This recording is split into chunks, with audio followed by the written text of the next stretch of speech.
রাধে রাধে, আমি সৌরভ। লাইনটা অনেক বড় হতে পারে, কিছু বাস্তব কথা শুনে যাও। পার্ট 1, আমাদের আবারও দেখা হবে। আমি জানি না তুমি আমাকে চিনতে পারবে কিনা, কিন্তু তোমাকে দেখে আমার বুকের ভেতরটা ঠিক আগের মতোই কেঁপে উঠবে। আমি জিজ্ঞেস করব না তুমি কেমন আছো, কারণ সেই উত্তর শোনার শক্তি আমার নেই। শুধু দূর থেকে দেখব আর মনে মনে বলবো, এই মানুষটাকেই তো একসময় নিজের জীবন ভাবতাম।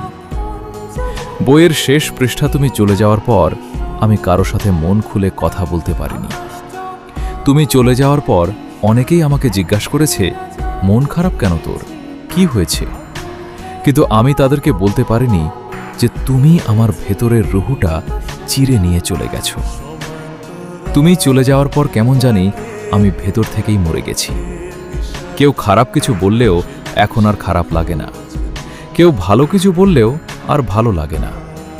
কেমন জানি একটা জিন্দা লাশে পরিণত হয়ে গেছি আমি। তোমাকে ভুলতে পারবো না, এটা আমি জানি। তবে তোমাকে মনে পড়লে যে যন্ত্রণাটা হয়, এটা আমি কারে বলি? মানুষ ভাবে সময় সব কষ্ট মুছে দেয়, কিন্তু আমি জানি তোমাকে ভুলে যাওয়ার মতো শক্তি আমার নেই। হয়তো জীবন আমাকে সামনে এগিয়ে যেতে বলছে, কিন্তু যখনই তোমার নাম মনে আসে, তোমার পিক সামনে আসে, তখন বুকের ভেতরটা হঠাৎ করে মোচড় দিয়ে ওঠে। তুমি আমার কাছে শুধু একজন মানুষ ছিলে না, তুমি ছিলে আমার বিশ্বাস, আমার স্বপ্ন, আমার ভালোবাসার সবচেয়ে সত্যি রূপ। আজ তুমি নেই, আমি একা। আমার ভেতরে শুধু শূন্যতা। তুমি জানো না, তোমাকে মনে পড়লে সেই নিঃশব্দ কান্নাটা কতটা যন্ত্রণাদায়ক। আমি কাউকে বলতে পারি না, কাউকে দেখাতে পারি না, শুধু নিজের ভেতরেই বুক ভরা কষ্ট জমিয়ে রাখি। হয়তো আমার কথা তোমার মনে পড়ে না, কিন্তু আমি এখনো তোমার সেই স্মৃতিগুলোর মধ্যে আটকে আছি।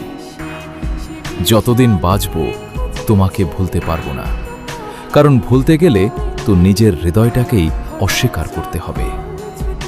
তুমি হয়তো জানবে না কোনোদিন, কিন্তু সত্যিটাও এই, আমি তোমাকে ভুলতে পারিনি। আমি জানি না তুমি আমাকে চিনতে পারবে কিনা, কিন্তু তোমাকে দেখে আমার বুকের ভেতরটা ঠিক আগের মতোই কেঁপে উঠবে। আমি জিজ্ঞেস করব না তুমি কেমন আছো, কারণ সেই উত্তর শোনার শক্তি আমার নেই।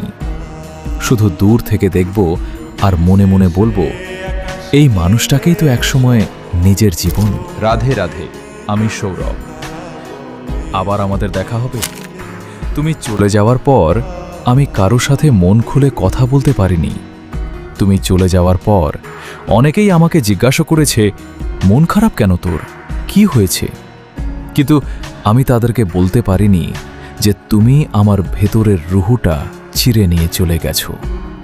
তুমি চলে যাওয়ার পর কেমন জানি আমি ভেতর থেকেই মরে গেছি। কেউ খারাপ কিছু বললেও এখন আর খারাপ লাগে না, কেউ ভালো কিছু বললেও আর ভালো লাগে না। কেমন জানি একটা জিন্দা লাশে পরিণত হয়ে গেছি আমি। রাধে রাধে, আমি সৌরভ। আবারও আমাদের দেখা হবে। তুমি চলে যাওয়ার পর যখন বুঝলাম তোমাকে ফেরানোর আর কোনো উপায় নেই, তখন নিজেকে খুব অসহায় লেগেছিল। নিজেকে ব্যস্ত রাখার অনেক চেষ্টা করেছি। ভেবেছি কাজে ডুবে থাকলে হয়তো তোমাকে ভুলে থাকা সহজ হবে। চেয়েছিলাম সবকিছু ভুলে নতুন করে বাঁচতে, কিন্তু দিন শেষে আমি হেরে যাই। যখনই মনে পড়ে যে তোমাকে আর কোনো দিন পাশে পাবো না, তোমার সাথে আর কোনো কথা হবে না, তখন বুকের ভেতরটা ভীষণ হাহাকার করে ওঠে। আমাদের মাঝে এখন 1000 মাইলের দূরত্ব। এই দূরত্ব পেরিয়ে তোমাকে একবার দেখার ক্ষমতাও নেই। ঠিক তখনই চোখের জল আর বাধা মানে না।